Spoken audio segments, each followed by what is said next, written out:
So right behind me is the Air 1. This aircraft we unveiled this week at Oshkosh at EAA AirVenture. Basically, what you're seeing is a fully electric vertical takeoff and landing aircraft. So like it sounds, you take off vertically, and once the aircraft transitions into forward flight, it flies like an aircraft, and the wings are generating the lift. If you come up closer, I'll show you the inside of the cockpit. So inside, you basically have 2 seats, 1 single control stick in the center, and that's it. There's no rudder pedals, as you can see. There's no throttle lever. All the control is done through a single stick. It's very simple, very easy to operate. It's very intuitive. When you're in the air, you have a fully transparent canopy, panoramic canopy, as well as you can see below your feet. So you really get the feeling of like you're flying on a magic carpet while you're in the air. So it's easy to operate, it's very intuitive, and you have an unmatchable view. So what we have over here, what you're seeing is actually 2 fully independent motors. The reason for having 2 motors here, one on top, one on the bottom, is for redundancy. So these motors will actually, in the event of a motor failure for any reason, the other motor will immediately stabilize the aircraft without the pilot having to do anything.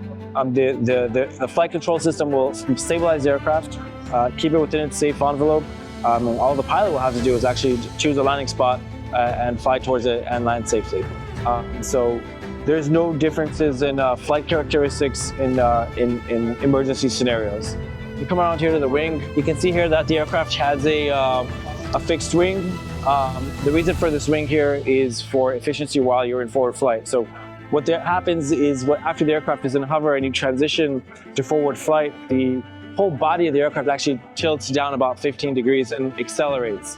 It'll accelerate up to between 85 knots to 115 knots. At that speed, the wings are generating about 60% of the lift. So you're able to power down the energy consumption on the batteries quite a bit. And that is actually what enables us to get to that 1-hour flight time range. We got 2 more sets of motors back here. And that's it really. The aircraft is very simple. Everything is fixed. The only things that move in the entire aircraft design are just the motors. There's no control surfaces. All the control is done through power differentiation from the motors.